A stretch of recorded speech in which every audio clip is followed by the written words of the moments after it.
প্রথমে তোমাদের একটি ভিডিও দেখাবো, তারপরে ভিডিওটি সবচেয়ে ফানি কমেন্টগুলি পড়ে শোনাবো।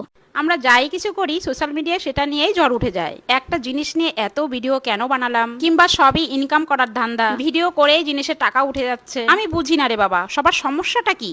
আমরা তো ভিডিওই করি, আর কোনো কিছু কিনলে ভিডিও পোস্ট করব, এটাই তো স্বাভাবিক। যদি আমাদের টাকা উঠে যায় যাক না, তোমাদের কি সমস্যা আছে? দরকার পড়লে তোমরাও জিনিস কিনে ভিডিও করো, তাহলে তোমাদেরও টাকা উঠে যাবে। তাছাড়া আরো লোকের এটাই সমস্যা যে আমি আর আমার মেয়ে সুমি দুজনাই কেন একই জিনিস নিয়ে ভিডিও বানাই। যদি তোমরা আমার চ্যানেল ভালো করে লক্ষ্য করে দেখো, তাহলে দেখবে আমি প্রত্যেক দিন কি রান্না করি, কি করি সেটাই পোস্ট করি। বেশিরভাগই থাকে রেসিপি ভিডিও। কিন্তু যখন বাড়িতে কোনো বড় জিনিস কেনা হয়, তখন আমি চেষ্টা করি আমরা দুজনেই ভিডিও বানানো। ওই যে তোমাদের কথায় যে ভিডিও করলে জিনিসের দাম উঠে যায়, তাই জন্য আমরাও চেষ্টা করি যাতে ভিডিও করে জিনিসটা টাকা তুলে নিই। যাই হোক, তোমরা অনেকেই অনেক রকম কথা বলো। যদি সবার কথার উত্তর দিই তাহলে তো আমার কোনো কাজই থাকবে না। যেরকম তোমরা সবাই জানো যে ভিডিও করার জন্য সুমি একটা আলাদা ঘর বানিয়েছে, কিন্তু সেই ঘরে কোনো খাট বা কোনো বসার জায়গাই নেই। যখনই দেখি সুমিকে ভিডিও করতে, তখনই দেখি ও নিচে বসেই ভিডিও করে। আর তার জন্যই আমি সুমিকে বলেছিলাম যে তোর জন্য একটা সোফা দেয়, সোফার উপর বসে তুই ভিডিও করতে পারবি, আবার রেস্টও নিতে পারবি। আর এমনিতেই আমি সুমিকে দেখেছি ও নিজের উপর টাকা খরচা করতেই চায় না। আর যদি বলতাম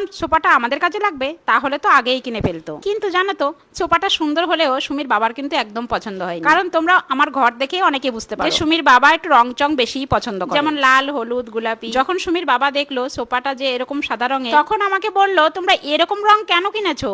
লাল বা গোলাপি এ রং তো কিনতে পারতে। অবশ্য সুমিরও কিন্তু রং চং পছন্দ হয়, কিন্তু এখন দেখছি সব জিনিসগুলো সাদা রঙেরই কিনছে। অবশ্য জিনিসগুলো ভিডিওতে দেখতে খুব ভালো লাগে। আর এই সোফা তিনটের দাম নিয়েছে 15,000 টাকা। আমাদের তো খুব পছন্দ হয়েছে, আমি লিংক দিয়ে রাখলাম। তোমাদের কেমন লাগলো অবশ্যই জানিও।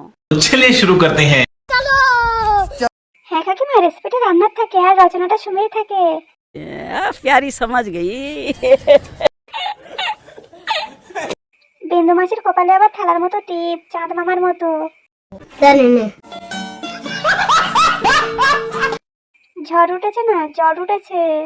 বলেন কি?